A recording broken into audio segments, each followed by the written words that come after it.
Good evening, ladies and gentlemen, and welcome to Voices That Heal Part 2.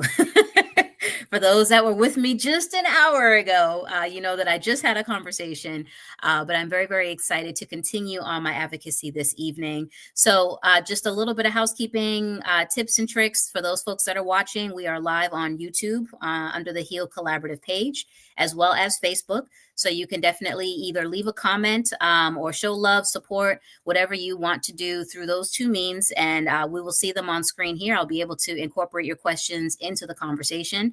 And I can also incorporate your shout outs and your love and your encouragement as well. So if you want to engage with our guests at any point in time tonight and ask your own personal questions, please feel free.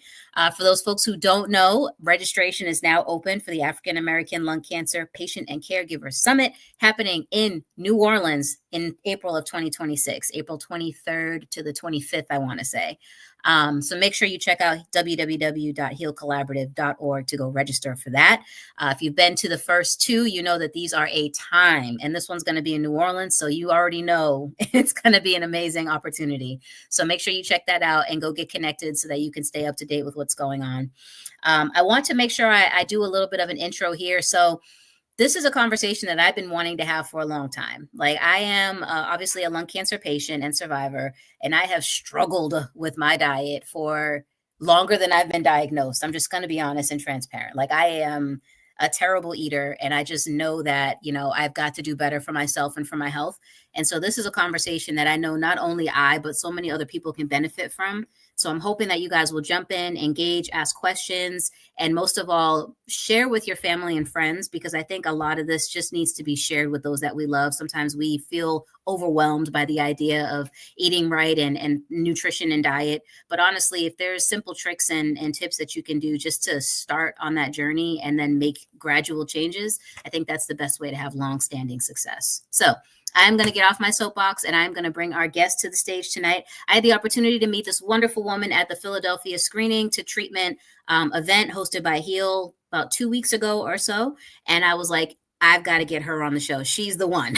She's the one who's going to have this conversation with everybody.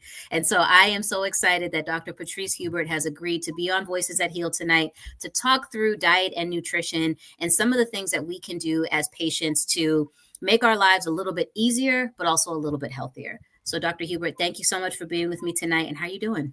I am doing great. Thank you so much for having me. Excited to be here. Love talking about nutrition. And I promise you, I will get you to your Eagles game as soon as I possibly can. I ain't gonna hold you. I muted it, but if I turn around a little bit, I feel like something in my spirit might be happening that I need to see. But as long as you don't touch it, like none of that, we cool. All right. So before we kick into the conversation, why don't you give the audience a little bit of a background on just who you are, where you came from, and how you became somebody who is diet and nutrition. Okay, wow. All right. So Dr. Patrice Hubert. So I like to think of myself as a clinician scientist in the sense that I wear two hats. So I am trained and licensed as a registered dietitian. I've been one for 13-ish years. It's been a while. But I'm also a scientist in that I have training or expertise in terms of research in nutrition science, health behavior change promotion, and health equity. And I like to blend both of those things into just like my daily life. My day-to-day job, I work as a scientist for a health and wellness company, really helping them to have the science-backed information for their products with any type of claims they make, running different research studies. And then my, private life, I work as a dietitian doing telehealth counseling for a small company out in Texas, working one-on-one, mostly with women of color, helping them to kind of adopt healthier eating habits. I feel like I have lived, breathed, ate everything nutrition since I was a young girl. I always wanted to be in the health field. Mm-hmm. I originally wanted to be like a medical doctor. That's what I was dead set on becoming when I went to college. The summer before I went to college, I did a summer program at the University of Miami, and that's where I was actually exposed to a registered dietitian.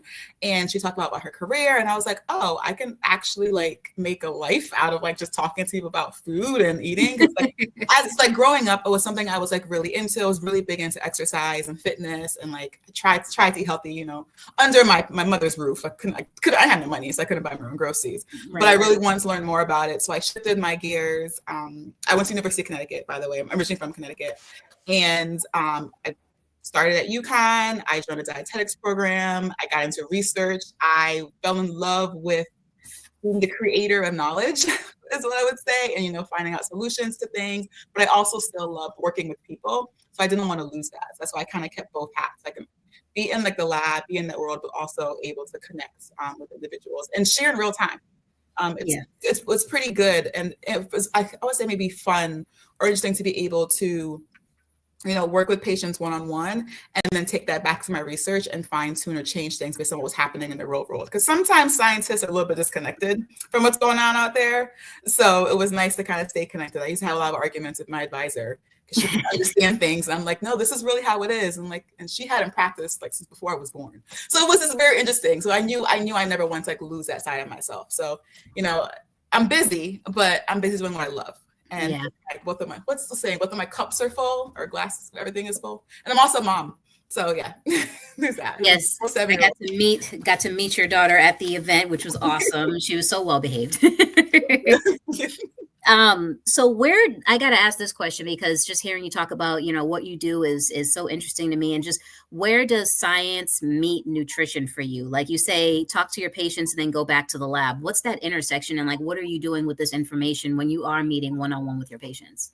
Well, now it's helping me a little bit more because now I work for a company. Before it was a little bit harder. So I say one way it helps me is I can translate the science quite more effectively to them. So knowing what's happening in research studies, being able to actually share that with my patients, or if like they ask me a question, GLP-1 are a hot topic. That's one of my major areas of research at my job. So they're able to ask me things and I can go back with it. I'm like, well, actually, this is what's going on. This is what we're finding out, you know, bring my paper. So like, I guess I can,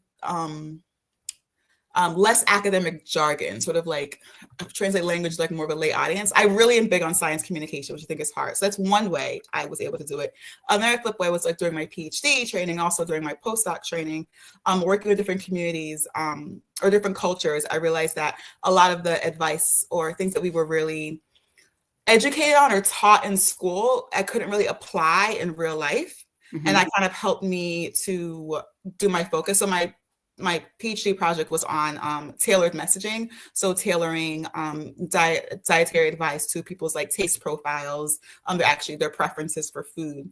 And because I found that, you know, it's being changed. I found that we were being taught like this one size fits all generic approach when that's not really what we were seeing in real life. So being able to see that, no, I can't tell someone I'm from the West Indies, from Caribbean, I'm from Caribbean descent to come eat this American diet. They're not going to like that. So it's like being able to bring that back and then creating questions. So having a scientific question. Okay, now I have to actually back that evidence up, because if I ever want this to become like standard practice, I can't just say, oh, my patient told me this. It's like my patient may have inspired me to do this. I go into the research, I found out what's there, kind of create a question, then you kind of create a study, you study it, and then you can bring it back to mainline research. So in terms of like what you just said is super interesting, like about being from West Indies, and like obviously culture plays a big deal in the food that we eat. Mm-hmm. You know what I mean? Like obviously in the Black community, we've got soul food, and we have a lot of foods that are, you know, highly fried, and you know, we've got seasoning. We love us some seasonings now. We are no strangers to the seasoning cabinet.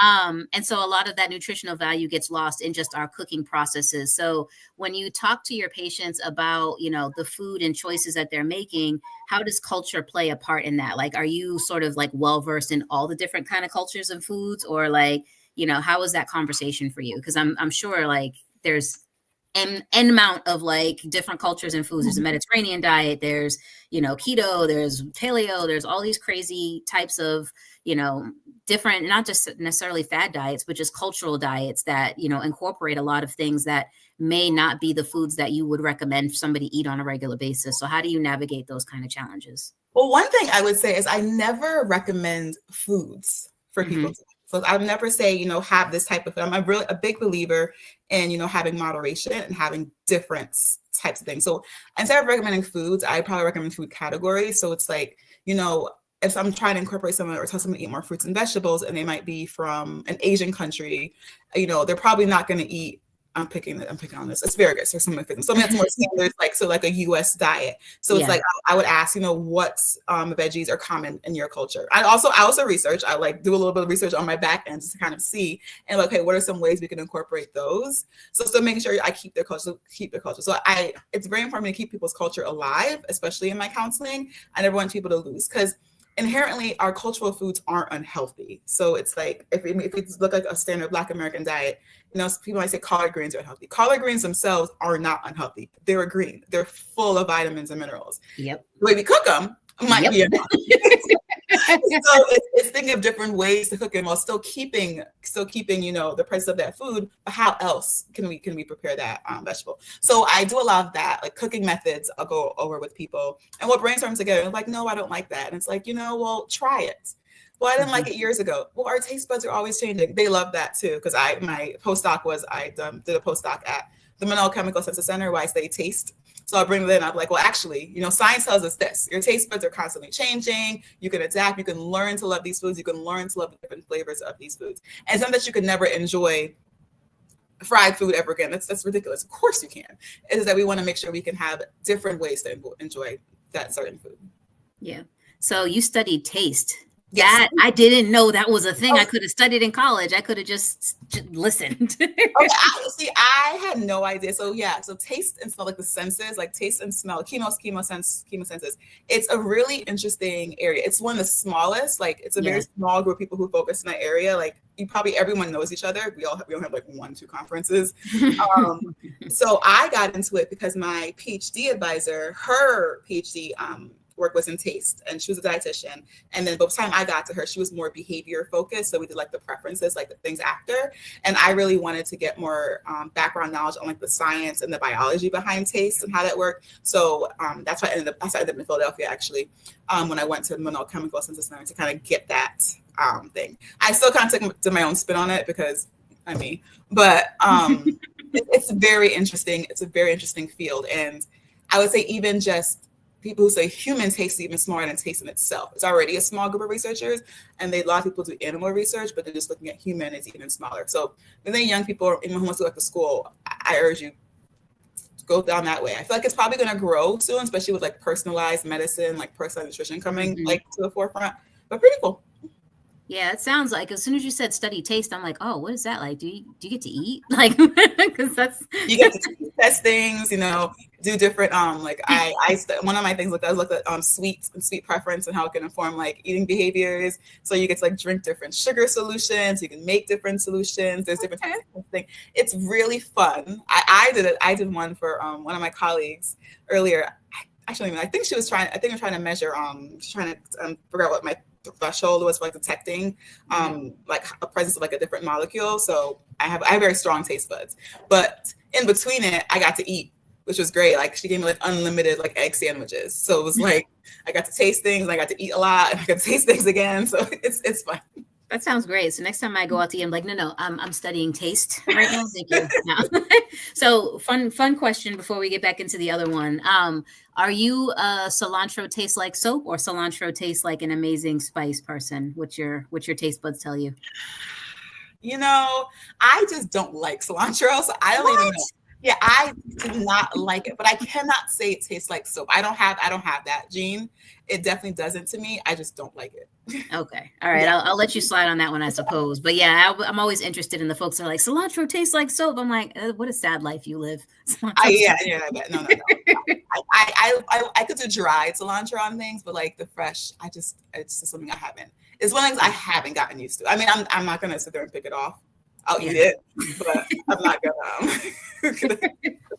So Venetra White Dean checks in and says, "You had me at sweets." Right. I agree, girl. I agree. So as a cancer patient, there's obviously you sit down with your doctor. I remember when I got my diagnosis, I sat down with my doctor and he said that I needed to change my diet and possibly it wasn't vegetarian. What did he tell me? At this point, it was so many years ago. I loved saying that, by the way. But I don't know. He told me to to stop eating meat essentially, or something like that, like just randomly out the blue. And I was like, but I love steak. Like, what do you mean? So, Yeah. I mean, I know you said you don't suggest foods and you don't recommend foods, but like, what are some of the food groups that we as cancer patients need to put a lot more emphasis on, and maybe ones that have shown sort of promise when it comes to minimizing inflammation and stuff like that becomes sort of an issue for us as patients? I would start by saying that you do not have to become a vegetarian as a cancer patient. Honestly, from like a malnutrition background, like status, I would say that's probably, unless you were already a vegetarian, that's probably not a good idea, because you're already likely going to struggle getting enough nutrients in you. And if you're taking entire food groups out of your diet, the risk of malnutrition will increase, because you're going to have a lot more trouble getting in protein, iron, vitamin B12 by taking out meat. So I wouldn't, which is also why, no shame to the medical doctors. I love you guys, but please don't give nutrition advice. That's why dietitians are here, because it can send down someone on a wrong path. Now, you don't have to take out. I'm always like, it's not about what you're taking out of your diet, it's what you can add into your diet. And I would say anyone, that's going through lung cancer treatment, you want to make sure you're emphasizing fruits and vegetables, and that's mostly because of the antioxidants in them. Antioxidants are like small molecules that can get rid of free radicals, decrease oxidative stress, decrease inflammation in our body. So having enough fruits and vegetables, my thing was taste the rainbow, not Skittles, fruits and veggies rainbow. So having different colors and figuring out different ways that you can put them in. It doesn't mean that you have to have like a dedicated fruit or veggie, at your meal. Like, I have to have a thing of broccoli. Cook with it. I actually just made a meal what I had for dinner last night. I had some ground beef. I did have meat. I do eat red meat. I love red meat. Iron rich. You need your vitamin B12 too. And then I added in some cherry tomatoes.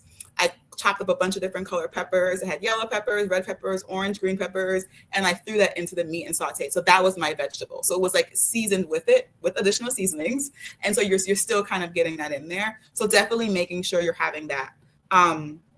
When it comes to like, I would say maybe cooking methods, is trying to avoid too many fried foods. Fried foods are linked to like inflammation. So we don't want to fry food too much. So it's like, if you love fried chicken, thinking of a different way to eat the chicken. So maybe try air frying it if you need like the crispiness, or oven fried chicken if you really feel like you need that. Or if you can switch to baked, stewed, sauteed. I can't think of all different ways to make chicken. That would be something. And then heavily processed food. So limiting hot dogs or processed meats. That's one thing I would limit.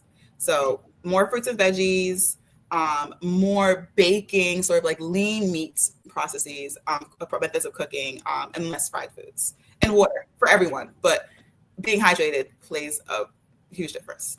You gotta make sure you're hydrated. Yeah.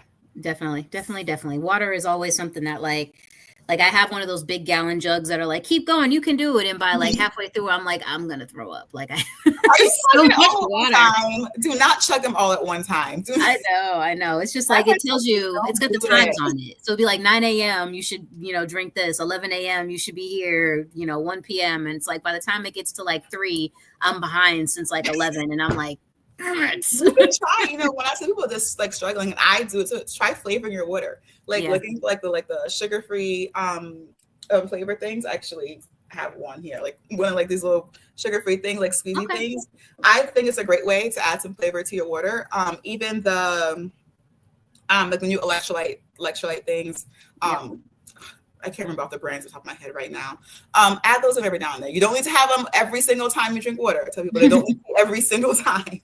I wouldn't do more than 1 pack a day. But they're a really fun way. Like if you like, I just don't want to drink plain water. I want to spice up my water some. Yeah. Add a couple drops to it. Okay. So Venetia checks back in again and asks, what about the Mediterranean diet? I know that's also a diet that for me, if somebody was to hold a gun to my head and be like, you have to go on a diet right now, the only diet that I could see myself really possibly doing and actually being successful on is most likely the Mediterranean diet, because I love Greek food. I love couscous. I love salmon. I love tomatoes, cucumbers, all that kind of stuff is like, and that's like the staples of the Mediterranean diet, hummus, stuff like that. I could do it. But in terms of like Mediterranean diet for somebody like who's a cancer patient, would you like suggest moving towards something like that, more towards like a diet that has, because it is more vegetable heavy in the Mediterranean Yeah, side. definitely more vegetable heavy fish. You're gonna get good omega-3s in there, the olive oils, the avocados Yep. they recommend. I think it's one of the diets that has been studied a lot, and it's been tied to a lot of improvements in health outcomes. I just personally do not ever recommend diets per se, just because, and this is actually where I used to always start talking about nutrition, is that everybody has a diet. I have a diet, you have a diet. A lot of the time, well, not a lot of the time, the way diets are portrayed in life is that they're a limiting thing, or you use them because of weight loss. But that's literally not what diet is. Diet is simply just your eating pattern. It's the way you eat. So some people might naturally eat a more Mediterranean. I would say I probably lean more Mediterranean diet, but I would never say I follow a Mediterranean diet. That's just my eating pattern. And so for some people, I would always sway on caution of even telling them to follow a specific thing, just because it can cause a little bit more confusion, or some people might get over obsessed or not actually following it per se. And it's like, no, look at what this consists of. This is just how people in this part of the world eat. Try to adopt some of those same eating patterns over here. Try to increase your fish consumption. Try to increase, plant-based proteins when you can. Try to have more fruits and vegetables, drink more water, less frying. That's okay too. That's like a standard of what the Mediterranean diet is. We don't have to say, hey, go follow a Mediterranean diet. It's just create something that works for you. Got you. Yeah. So hopefully, Venetia, that answers your question. If you have additional questions, go ahead and drop them in the chat, and I'll get them over to Dr. Hubert here. So one of the things that was super impactful about your conversation at the Philadelphia Screening to Treatment program was when you talked about meal prepping and how, you mix and match different meal preps and stuff like that. So I just feel like we need to share that with this larger audience. And can you talk through, like, what are some of the go-tos for meal prepping for folks who are running short on time, who get bored with different recipes really quickly? Just if you could run through that part of the presentation one more time for this audience, I think it would be super impactful. Yeah. And I could add some things. I would say you can be two types of meal preppers. Well, maybe three. You can be the one person who maybe plans out what you're having for lunch or dinner, both breakfast, lunch, and dinner, and have the same thing every day. There's some people who do great doing that. Or you could be someone who needs maybe a couple different meals, and you rotate during those meals. Or you could be someone who needs something different every single time. All three of the ways you can keep it simple. So one of the ways I explained at the conference was, I can't remember what the rule was. I think it was a 3-3-3 rule. So if you are someone who might get bored really quickly, or you can't, you cannot have the same maybe meal every day, just choose three different things in each category to make. So choose 3 different proteins for the week, 3 different grains, and 3 different vegetables. So for example, for a protein, you could choose to have eggs, chicken, and salmon could be your 3 protein choices for the week. So just cook that. You can cook it all the same way, like season them like all the chicken the same way, all the salmon the same way. Or if you want to, this complicates it more, you can season them differently. I say season them the same way. Don't overcomplicate it. Then you pick 3 different starches, and maybe you'll do bread, sweet potato, and rice. That's actually what I had this week. And then you cook all those things, and then you pick a vegetable. I would say one thing, I am a big fan of frozen vegetables. I don't like taking time to prepare veggies. I'd rather take my veggie out of the freezer, pop it in the microwave, and have it. Short on time, frozen veggies is the way to go. So pick 3 different ones. So maybe you do broccoli, California steamed medley, and then maybe you do the peppers idea I was saying earlier. You chop up a bunch of peppers. Have those 3 things. Have your meal prep containers in front of you, and just pick from each. Pick 1 protein, 1 starch, 1 veggie. Close it. Pick again 1 protein, 1 veggie, 1 starch. Just keep picking from each thing, and you make sure you have 3 different things present. So always make sure you have a protein, you have a vegetable, and you have a starch at each meal, and there you have it. Your other way you can do it is you can actually make those be different recipes that you might try.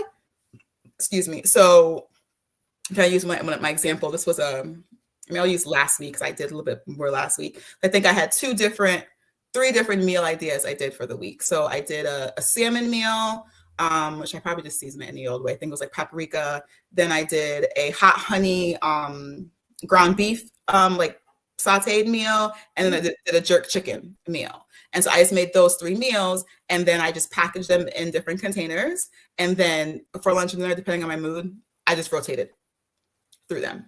This week, I am the boring person where I have the same thing for every single, for lunch, and dinner. So it kind of like this. So you can keep it simple. You don't have to have it fancy. And then my other thing is also find out what you're really good at and what you like cooking, and use this as your core. So always have some core go-to meals to go to. So I think for mine, jerk chicken is one of mine. So it's my core go-to when I'm like running slow on time. I make a bunch of chicken really, really quick. I make a bunch of rice. I throw some veggies in the microwave, and so I can have that. Don't try to get too fancy on it every single week. It's okay to be simple. Maybe once a month, throw in a new recipe, master that recipe, and then go. But don't do it every week. You're gonna overexert yourself, and that gets way too expensive. So yeah, figure out like what your core meals are too. Yeah, I think the expense thing is the other thing. It's the expense and the time. You know, it's like it's so long to meal prep. It is the time. So the more complicated you get, the longer it's going to take. But if you just choose 3 basic things to make, you can probably finish it in about 2 hours. Which in the forefront, like, oh, I don't want to dedicate 2 hours to being on my feet. But then think about it, you don't cook for a couple days. So it's like you technically would have already had that, and then you just do it all in one time, and it gets easier. In the beginning, it's hard because it's hard to kind of wrap your brain around cooking multiple different things at once. I think I usually start with my meats and then work my way down. But you come in a habit of it, and it gets so easier, and then you love it during the week because all you have to do is open up that fridge, take out your little container, and then pop it in the microwave. I couldn't complain. Or if you don't want to, or you also don't have to prepackage your foods. You can keep them in larger containers and then do it that way if you don't want to like have meal preps, like actual meals. Yeah. And then, so what are some of the common pitfalls that come with meal prepping? Like, what are some of the things that folks do all the time that kind of sabotage progress? Or like, I'll tell you right now, I will meal prep and then I won't want to eat the meal. And so at the end of the week, I have thrown away all of my meal prep because I've wasted it. I would 100% say that happens. As I say, doing something different usually helps. But that is a mental thing to get over. I don't think there's any easy thing. I was like, I mean, you either waste your money or you don't. So I was like, in this economy, we really can't afford to waste our money. I said, we have to, so you might as well eat it. I said, and then maybe don't try to do too much at one time. So, start like making those small goals. Just say, I am just going to meal prep for Monday and Tuesday. That is it. Wednesday is a whole new day. I'm not even going to worry about it. I just want to know that I can do it. And it's this, like positive reinforcement loop. It's a behavior change there that we would use. It's like, having those small wins, seeing that you can do it, and then you do it and do bigger things. So I say, well, just start small. So I said that's a common pitfall. And there are common pitfall I've seen. I've never seen this personally, but I've seen it like on Instagram and social media. People say they eat all their meal prep meals in one day or one sitting. I don't know how true that is because that's a lot to eat. Yeah, I can't. I would say if you eat everything you prepped at one time, you probably didn't prep enough. So making sure you're actually prepping like enough meals. Like we're not only prepping, 4 ounces of chicken at a time. You should at least prepping like 12 ounces of chicken. So you have enough to go around. So I don't know how true that is. I guess that'll be one. And then the boredom. But like I said, with the boredom, it's just finding, different combinations and trying different things to get out of the boredom. I do feel like that's something that you have to get over to do it. But then just don't meal prep for the week. Meal prep for 2 days at a time. Yeah. And so that kind of plays into my other question. This is a question that I just thought of right now, and that's because I've heard it before, but you said 4 ounces of chicken, you should prep 12 ounces. So It kind of ties into like this food pyramid concept, like we were always taught as a kid, like the food pyramid, the triangle at the top is like maybe the sweets. You're not supposed to eat that much. And then you get down to like the bottom, and like the plate, I think that they create out of that is huge, if I'm not mistaken. So I wanted to see if has the food pyramid changed given today's society, given the different types of food that we eat? Like, is that like one of those things that they taught us as kids that we really don't need, like the Pythagorean theorem, or like is the food pyramid something that is really, as a dietitian and someone who studies diet and nutrition and science, behind it all, is that something that is really like a staple and something that we should still be considering? So I'm going to put a disclaimer. This is all going to be pre-2025 right now. The dietary guidelines for now aren't even finalized. That's another problem. But so the food pyramid is actually no longer in rotation. That's not something we recommend. Like I wasn't even educated on the food pyramid as a dietitian. I was educated on my plate. which is a little bit simpler. So what my plate says, you have half your plate to be fruits and vegetables, the other half quarter protein or quarter grains. I like it in a sense that, it's a good sort of visual guide for people. However, the dietary guidelines definitely still have some pitfalls. And one thing that I would say that's recommended, it's a lot of time, it's the minimum amount, for example, for bodily processes to function. So protein is a big one. I believe the guidelines say you should have 0.8 grams per kilogram of protein. That's the minimum someone needs. That's too little. For a day, I don't know what that means. Yeah, don't worry, you guys don't know about the numbers, but what that might be recommended in the current guidelines, it's too little. It's just enough for you to be the words are or at least for be like a nitrogen balance. It's not enough for if someone wants to build muscle or if someone's working for weight loss or anything like that. It's literally just enough for your body to be just balanced out. So that's something I would say wouldn't need work. So I would say we do not use the pyramid. I mean, not that the pyramid was bad advice. It was great advice. It was just too confusing for anyone to follow. I probably could not educate someone on the pyramid because it just didn't make any sense to me. Yeah. Exactly. I think my plate was definitely simpler. And same thing, you have fruits, and so half your plate fruits and vegetables. So one thing I tell people is when you're building your plate, you have at least 3 out of the 5 food groups present, but always have something from protein on your group. And your protein could be a meat-based source of protein. You can have a dairy-based source of protein, and you cover dairy and protein, or you can have a plant-based protein. I don't really care what type of protein you have, but try to have something with protein. We don't want to have a food that only has grains, right? Because it only has rice or only has pasta or it has let's say pasta sauce. You really want to have the protein one for satiety. You need some muscle building blocks. For your body, helps retain lean mass, and then the other things like carbohydrates or your grains of the group. All that really does is kind of give you energy. So if you only have that, you don't have protein, you're going to have a little energy increase, and you're going to fall. And then you're going to have a little fall. So you want to make sure you have the different types, different food groups. Present at each meal. So at least 3, I would say, per meal. Okay. And so that kind of leads me into my next question about nutrition labels, because that's something that you go into the store and you look at these things. And I've heard and read a lot of stories too about organic versus GMO and versus regular food, whatever you want to call it. And the organic stuff is not regulated or something like that, or it ain't really scrutinized like you would want an organic thing to be. And so it's folks buy this organic, this, that, and the third, thinking they're getting some additional benefit.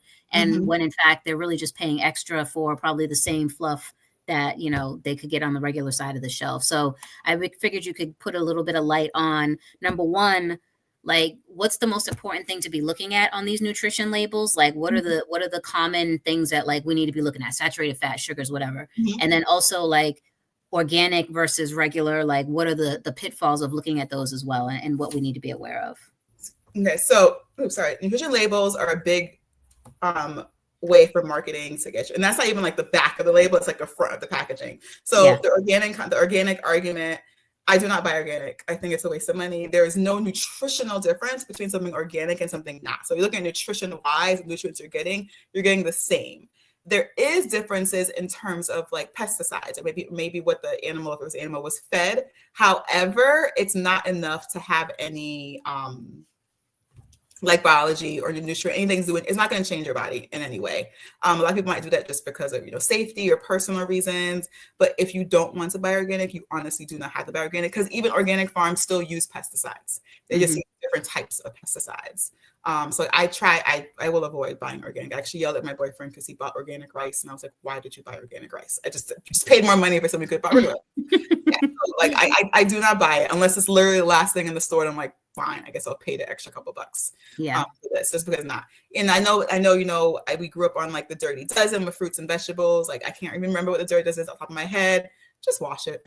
I said, wash your fruits. Just wash it. Honestly, a lot of that research in terms of the amounts that are dangerous for our body, a lot of the animal-based studies, and for a human to even consume that amount that would be a toxic level, we will never reach that. People already don't eat enough fruits and vegetables. So adding another fare onto it of pesticides is already going to scare people. They're not going to eat it anymore. So yeah, exactly. So I was so mad. So don't add another barrier saying, oh, well, I can't afford to buy the organic apples because, they say the apples are so higher in pesticides. just buy the regular apples and wash your fruits. We should be washing them regardless. Yeah. So I would say that. And then so we go on the other side with what to look for in the label. So the labels have gotten better. I think the new labels have been out for 2 or 3 years, in the sense that a couple of things have changed. The top portion, the calories are supposed to be a little bit bigger, so you can see them on the label. But now the serving size that they put on there is supposed to be more realistic. So what was happening was, a lot of time they were putting serving sizes to make their label look better. So they might say something, a quarter cup of cereal, or cereal, and it's only going to have 15 grams of carbs, and it's like, nobody is eating a quarter cup of cereal. So people will look and they'll be like, oh, but this only has this, and then they'll pour it, and they'll pour 5 times as much, and they'll wonder, well, I'm eating Raisin Bran every morning and I'm not losing weight. And it's like, yeah, because you're eating like 85 grams of carbs for breakfast. So it's supposed to have changed. I have not been scrutinizing it because I measure everything anyway, but that's supposed to change. So I would say definitely look at that. So if you are going to look at a label and see what's in it, make sure you look at that serving size, and is that a realistic serving size for you to use? And it doesn't mean you can't buy the product. Just keep in mind that if you're using something, this is what this label is telling you. So in this quarter cup of cereal, it's having this many, whatever. Right.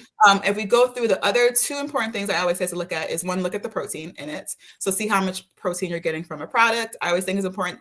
Not everything you buy has to have protein. I would say that's not true. There's some foods that just do not have protein. You don't have to buy everything. But if you are buying a product and you are buying it because you want to get protein from it, I say look at that in there. This is a marketing gimmick. They will put protein on the label, but it's really not that much protein in it. It's probably a carbohydrate. Granola is a new thing. Protein granola, which I like, I use it. It's not a protein product. It's still going to give you more carbohydrates. So seeing if it has it in there, can you use it as your protein? And added sugar. That would probably be the most important, I would say, out of all of them. So they've separated now. So it used to be, so under you have either carbohydrates or total carbohydrates, however they want to do it. It used to only be sugars and then fiber, and now they should have added sugar and fiber. So I see how much extra they're adding into it. So all foods, are naturally going to have some type of sugar in there. Don't worry about that sugar that's present. We want to know how much extra they're adding to the product. Yeah. The amount of added sugar that's recommended for us to have in a day is 25 grams, right? We should try not to have more total added sugar, but like total for the day. Yes, that is the recommended limit. Oh yeah, I know. Okay. All right. I was telling you that's the recommended limit. So if you're buying a product, and this is not, and let's say it's not your sweet treat, because any sweets is going to be more. It's going to be more. You're going to do it. But say it's not your sweets. We're picking on cereal again. You buy your cereal, and your cereal has 15 grams of added sugar a serving. Probably not the cereal you want to get, because then that limits the amount of added sugar you can get from other yummy fun things. Like, let's not get it from our cereal. Let's get it from our actual sweet stuff. That's what I say. Let's get it from the food product that we actually want. And honestly, I would say fiber, I think would be good. See how much fiber is in something. That's what we're probably not getting a lot of either. Definitely. So what are my top? So protein, fiber, added sugar, and then whatever the serving size is. So you know how to actually read the label. Okay. Yeah, so because they're like, the serving size on a pack of Oreos is like 5 cookies. I'm like, that's not right. I'm like, this is not right. I was like, I love Oreos. I know the serving size is 3 cookies. But yeah, I'm like, Oreo twins, give me the whole sleeve. Like, what are we talking about? You can have a little bit more of the Oreo twins. No, I kid. But no, so the one thing I will say too, and my husband introduced me to this, and it's been both a blessing and a curse, and it has absolutely ruined me in ways that I'll never forgive him for. There's an app called the Yuka app. And I don't know if you've ever heard of it. It is a wonderfully terrible app that you can scan products, like the barcode on the product, and it'll tell you if it's good or if it's bad. And it's going to tell you why it's bad. It's going to be like, you shouldn't eat this because it has all of these like added carcinogens and crazy things in it. And it's like, it's got all of these extra, added whatever. And it has like ruined food for me. Like as soon as he pulls out his phone in the supermarket, I'm like, forget it, just put it back. Like I get so aggravated because I'm like, I don't need you to scan my Oreos. I know they're bad. Like I've already made the conscious effort that I want Oreos. Like that means I don't care like what the Yuka app has to say. Like if I'm buying Oreos, obviously I'm not going after them for nutritional value. You know what I mean? Like, anyway, so I digress. But no, that app it's good and it's bad. It's good because it does tell you what additives are in your food.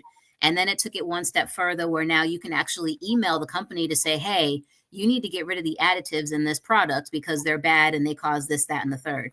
And it's like it's an automatically generated email. So it's like already created. All you have to do is say, contact the company. It's going to open up your email app and then you can just hit send and it's going to send that generic email straight to the company to say, hey, you're a piece of crap for putting this additive in this food. You need to have it removed. Are they doing stuff with it? Who knows? But I feel like if enough people email them and say, hey, you need to cut it out, maybe they'll take some action. But I mean, it's a great app because it really has shown me some things that I'm like, no, this is healthy. It has to be. Look it. And I'll scan it and it's like, it's a 6 on a scale of 1 to 100. And I'm like, how? it's like, it's the sugar. It's the, you know what? I'll do a live demonstration on here right now. Cause why not? Right. So these, I already know, like for the audience, these are goldfish colors. I already know it's bad. I know this is bad. I've scanned this before, but here it is in my house anyway. So just ignore me and judge your mom. So goldfish crackers colors are a 7 out of 100. The reason is because it contains 6 additives, 1 of which is high risk, 2 are limited risk, and 3 are risk-free. It's got too much sodium, it says, and it has too many calories. So, I mean, it does have an excellent quantity of protein, though, and some fiber, no sugar, and very low saturated fat. But all the rest of that stuff is a problem. But so it's a really good app, like I said, and it's, it has changed things, but it's just really like a pain in the butt because it's like the stuff that you think is good, or at least that you suspect is decent, you'll scan it and you're like, I can't eat anything. Like, all right, go give me some apples. Like, I can't have any food in the middle of the supermarket ever. Like, pretty much anything on the outside is good. Everything else is forget about it. So yeah, I just wanted to put that out there in case anybody's looking to ruin your life and make your shopping a lot more miserable. Go ahead and download that Yuka app and scan all the stuff in your house and you'll throw everything away. So yeah. Have you used it before or are you familiar? I have not, and I will challenge everything you said about that app because it's based on cherry pick science. Great. Tell me more. So, I'm all about people being informed from their food. I think everyone should be informed about what they're eating. And I love that people try to find something, but a lot of the science is interpreted incorrectly. And so I'm not a food safety scientist. I've had a little bit of food safety background, I've taken food safety courses, but a lot of what these apps will base their research on is on stuff done in animal studies. Because for one, this is one of the pitfalls of, excuse me, sorry, I want to hear a little bit. What's the score? That's my daughter. She's singing. Okay. So one of the pitfalls of nutrition science is that we can't run a lot of different these sort of toxic studies because it's unethical. So we can't really give human beings additives because if we give it to test safety because we can't kill people. You can't essentially poison someone. So a lot of the studies are animals. So so the animal can reach a toxic level a lot quicker because the animal it's a rat or a mouse, whatever type of animal model they're doing. And so they'll say, we'll click on aspartame. There's this, you have 100 milligrams of aspartame, whatever the number is, and they'll say this in the animal study, and this causes ABC. But when you actually do the math and translate that to a human, it's 1,000 times more, and then the average person is not going to have that much. So there's a saying, there's a dose in the poison. So they'll mark these chemicals, the additives, as bad because it was linked in these animal studies. But if we translate to human, it's not going to have the same effect at all. And I know there's things about there why the UK might have certain foods against not allowed. That's the word. The US does. It's really just standards. It doesn't mean that we're poisoning people here. It's just that we just have different quality standards for different things, and we may have less more easiness or flax in what we have. I don't know the terminology. I'm not a food safety scientist. From being in that world and seeing it there, nobody's poisoning you, and you're not going to get, cancer, for example, from just eating this product. Is that link is not there. It hasn't been proven in humans, and we can't prove it. It's anything with nutrition. A lot of nutrition studies are correlational studies. So it's like, okay, you know, some people have a high diet that's high in processed foods. It'll be correlated to other things. Well, yeah, but we can't say it's cause and effect. Right. Like, we can't say anything cause and effect. So definitely use apps. I mean, if you want to use it to see what's in there, but do not make it ruin your life or get like too obsessed about it, because just the science is not based on human studies. So I can eat the Oreos. Cool. Eat Oreos, yeah. I love that it gives you it talks about the sugar. We can connect that. We know that for sure. It talks about the fiber. We know that for sure. You know, we know about those things. But when it comes to those additives, we don't know that for sure what they're saying. So yeah, definitely be informed. Absolutely. But do not obsess over it. So yeah, I don't use any of those apps. I'm like, well, Dr. Hubert told me that this is not tested science. And so all of this stuff is not applicable. For every, you know, every study that says negative thing, you can find a study that says no correlation at all. You know, you really can. And they wouldn't put these things in their food if they didn't deem it safe. Now, I think in general, we should probably like have more whole foods and less processed foods. Yeah, because just for like healthy living and lifestyle and moving, but it doesn't mean that you have to never eat the goldfish again. Right. And then I'm surprised it even said it was high in calorie, because goldfish are a whole grain snack. There's fiber. You know, I think the serving has like 55 crackers, if I'm not 55 mistaken. Crackers, and it's 140 calories. Like, who's counting at 1, 2? Nobody's counting 55 crackers. Nobody. I'm just going like this. Like, but also, yeah. So, but this is one of my other rules back to, I think that's like when I recommend things to people. Like, I love goldfish as a snack and having it, but I'll never recommend to just have goldfish as a snack, because you can eat a lot of goldfish. So if you're gonna have goldfish, have something from a protein category to help sustain you. So we do goldfish and like a cheese stick or whatever, for example. So you're having a little bit more, so you have more of that balance. So then you don't have 110 goldfish crackers. Right. Like last night, so I had definitely had a mini girl dinner last night. I also had chili and cornbread because I was waiting for it to cook. But in the meantime, I was hungry, and so I had a bunch of celery sticks and some ranch. Probably should have let go of the ranch, whatever. I had a bunch of cucumbers and some hummus and some everything bagel seasoning. So that was delightful. My girls know about that. And then I had some pickles, and I was just munching just basically on all kinds of different cucumber versions for the whole night. But I mean, it was filling and it was great, you know, and then I had a lot of fiber. Yeah. Right. You know what I mean? Like, I definitely need to increase my fiber intake. So I was happy about that. But, you know, it's like, I find that I piece together the most random snacks, you know what I mean? Like, just to hold me over. And it's like, yeah, cheese stick will be on there, or I'll have like a Baby Bell or something like that. And then I'll have like, you know, a handful of something random. So yeah, I think there's definitely something to say about not having just one thing, but like maybe spreading it out across several different. One of my favorite go-to, if I need like a snack that's more filling, I'll do like baby carrots and hummus, a cheese stick, and like, I do measure everything, but like 28 grams of like nuts. And that would keep me for a bit. Like, if I want to work, but I don't want to like stop for a meal, because you're getting a veggie, so you're getting your fiber, you're getting your fat from your nuts, and you're getting your protein from your cheese. And so it's like, it's a perfect snack to have. Nobody will call it a meal. Well, some people might call it a meal. It's technically not a meal, but it can keep you a little bit more satiated than just, you know, which I would probably go munch on cookies. Would. True. Very true. And put something sweet, add a cookie to it. Add one Oreo.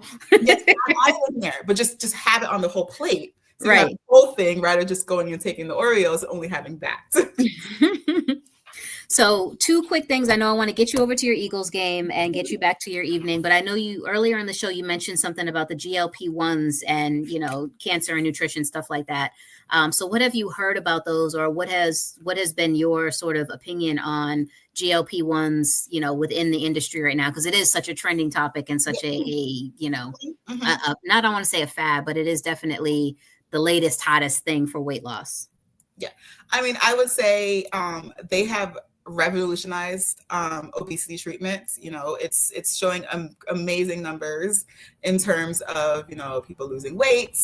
But it's like, you know, same thing as bariatric surgery back in the day. It's a tool. You know, it does not replace lifestyle or lifestyle changes or habits or behaviors. And I do think I mean, I think they might be changing this. Like insurance companies are getting a little bit more stricter. So I do not think it should be as easily accessed as it started with. Like I do think you should have to meet certain requirements in terms of like, having to have tried weight loss, like lifestyle management a certain number of ways, having to be of a certain weight or BMI, just because of the side effects of it. Like huge side effects of the GLP-1 arrays are muscle loss. People are losing a lot of muscle, hair loss. People are malnourished because it isn't appetite. So it primarily works by reducing appetite. So finding people a lot harder to eat. So just not eating and they're skipping meals. If you're not eating, you are going to get malnourished. And so when you get malnourished, you're going to see physical changes. Yeah, you're going to lose the weight, but you're also going to lose muscle. You're going to lose hair. Your skin's going to look dull. So that's why I say we must have caution. And not everyone should have access to it, but it is not a replacement for lifestyle changes. And if you take it, you should still be working with a dietitian. You should be working with a mental health professional to address your relationship with food, to address those habits, so you're able to make those changes in real time. So your habits are changing. One, you're still able to eat some things. You're not malnourished. You're changing those habits. So when you do eventually get off the drug, which we would want someone to get off, and I'm going to talk about that after, you already have those habits and change, so you don't gain the weight back. Because what is happening is people are doing it, they're reaching whatever their goal weight is, they're happy, they're getting off the drug, and they're regaining all the weight back plus some, because you never actually change your habits. Mm-hmm. So make sure you're working with someone to change it. Another thing that we're seeing with them and this is with any weight loss that happens, no matter how you lose the weight, is that your body eventually adapts. You have metabolic adaptation, and then you reach a plateau. So the drug is no longer working. So if you're taking it, you're increasing like the dosage. It doesn't matter. Your body has fought back. Your metabolic rate has decreased. Your appetite has increased. So you're no longer losing weight. And so that happens. People, that can cause a lot of frustrations. We might jump off the medicine. All things can happen, and that can cause like side effects. That can cause like weight regain. Yeah. So I think just making sure people are more aware of that it is not. It's just not a solution. It is a tool, and it's a really good tool, and they're not going anywhere. They are here to stay. And like I said, the company I work for, we do not sell GLP-1 arrays, so they are one of our biggest competitors. We sell lifestyle solutions. So it is knowing that it's figuring out how we work with them. So I think if anyone is considering them, definitely find a nutrition professional to work with, a registered dietitian, because you want to make sure you are staying nourished and you are not starving yourself pretty much being on this. Because if you had poor eating habits before, you're not going to be able to change them by yourself. You're not. Yes. So definitely make sure you tie in with someone. The doctors do not have enough time to do that for you. Doctors with you for 5 minutes, maybe. So find someone. And most insurance companies do cover dietitian visits. So I don't think you have to pay. A lot of insurance companies do cover them. Some are unlimited, some are limited, but definitely find one. But yeah, they're not going anywhere. I just don't think they are for everyone. And I don't think everyone should try to take one. No. Yeah, no, there's definitely some abuse happening within the industry for sure, for folks that don't truly need it. All right, so the last question I have before we end this evening, and I give you an opportunity to shout out your contact information should anybody have any questions or even want to investigate or look into lifestyle changes like you mentioned. What advice do you have for anyone who consistently struggles with, a regular and, healthy diet? Like, what are some of the small little nuggets that they can incorporate into their regular routine to maybe see some small changes, but then small changes become big changes? I think someone's struggling. I would say first thing is look at your eating times or eating schedule. So I feel like this is what I probably work with all my clients on, is setting up a regular eating schedule. So try not to go longer than max of 4 hours without eating something. If you are regularly eating, it's a lot easier to make healthy decisions. So you might have all the tools, you went grocery shopping, you found something, like I say, some people go to ChatGPT, you get a diet, that's fine, you can do that. Get like a healthy, like what a sample day of eating is, and you find it, but then you go down to eat it, or you've waited 8 hours and then you just find yourself snacking. That is your body adapting. That's your body saying it's hungry. When you have gone a long period without eating, your body wants sugar. So you are going to go for the first thing and you're going to be very ravenous. So see if you're eating regularly. So try to make sure you have it every 3 to 4 hours, have that scheduled. And then once you have a regular eating schedule, then figure, okay, what can I add? What can I change? Am I eating a fruit or vegetable every day? Can I add veggies? Where can I throw my veggies in some way? You kind of do that. And that's it. Just start there. And then you kind of keep on going on as things. So schedule, and then what can I add to it? And then I'll be in it again. Hydrate, please drink water. Drink water. You said you could do what with ChatGPT in a diet? You can honestly go to ChatGPT and you can ask ChatGPT to give you a sample healthy eating day meal plan. Or you can tell ChatGPT, hey, these are the foods I like. These are my foods that are my preferences. Can you give me a sample day of eating? And I have used ChatGPT for things to see if it's accurate. I have access to calculate calories for someone, and it's accurate. I mean, I don't know. It could be the way I'm prompting it because obviously it learns you. But I have asked it and it has given me very realistic things like that. If somebody else did and they went in there, I would be okay with them taking that advice. Wow. But I don't know, because there apparently something may have happened in the past month where now it can't give you health advice. I know that no longer can give you health advice, but I used to be able to say I want, give me a standard 1,800 calorie day meal plan, whatever it is, or I'm 5'2", I weigh this much. I know what's a healthy rate of weight loss, or what can I do? It will give you a sample. It will give you a sample day of eating, and try to follow that. I was like super against ChatGPT when it first came out, and I'm still a little categorically against it, only because I've seen enough sci-fi movies to know we're sliding into a slippery slope of everything that we watch. Yeah. But it's amazing. just say please. That's what I say. I just say please, and I'm on my prompts. Right. And sometimes, like my husband will yell at Alexa or whatever, or like yell at Siri, and I'm like, you better stop it, because when the robots take over, they're gonna remember how you talk to them. And I'm not gonna be the one that gets killed for talking bad to the robots. I'm not gonna do it anyway. Mine has a name. I named her. We talk. She's like, we friends, girl. I remember that when they take over. It does definitely you can't replace like a dietitian, but if you just want to see, something, I say. Okay, she's having so much fun. I say plug it. I mean, also, it's all the internet is available. It's doing what you could do. It's searching online and it's just finding things out there. But now I would say this: no one should be eating less than 1,200 calories a day. So, it gives you that. That's precise for a toddler. A lot of us are base metabolic rate is probably around 1,600. And that's just for our basic functions. That's not us moving, it's eating, sleeping. That's just for our organs to keep on moving. So if something is giving you and it's telling you to eat 1,300 calories a day, please don't follow that advice. So Donna checks in and says, I like Copilot. I've never heard of that, but I'm that's with Microsoft Office. I don't use it. I've been trying to dabble in. I started using Claude too. That's more scientific. It helps me read through papers a lot quicker, and it's way more accurate in terms of research and summarizing research papers than the ChatGPT is. But it's more expensive, so I don't have to rely on that one.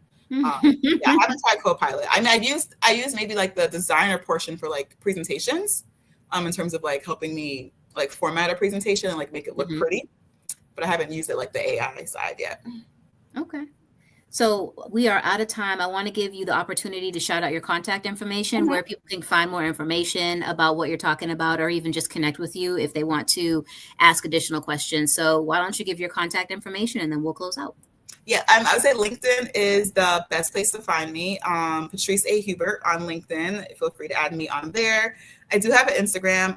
I suck at using it, but if you add me, it's Dr. Patrice A. Hubert on Instagram.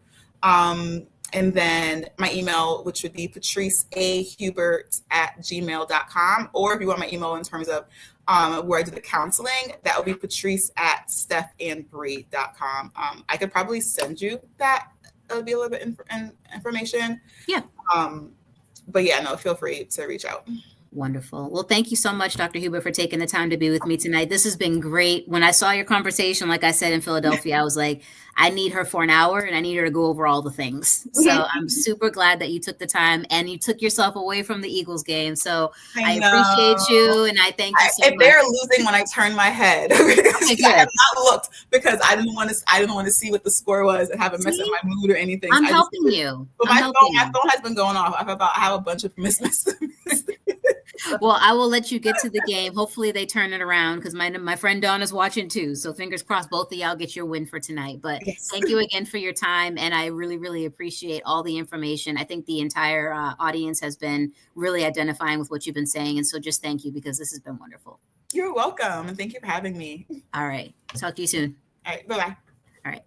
Folks, I'll be back next week with a brand new episode. Make sure you keep it locked to the Heal Collaborative. Again, Monday nights at 7 p.m. is your Advocates in Action. That's where I share the advocacy efforts of all of my friends in the cancer community so that you can help support and you can help share with the folks that you know.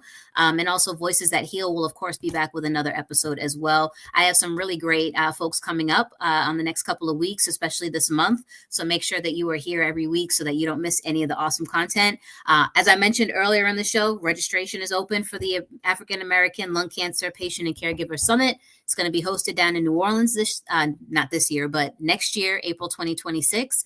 Make sure you check out www.healcollaborative.org for information on where you can register. If you have any questions or comments or support, feel free to drop a comment on the YouTube link here or on the Facebook page. Appreciate everybody tuning in tonight. Have a safe rest of your evening, and I'll see you next time right here on Voices That Heal.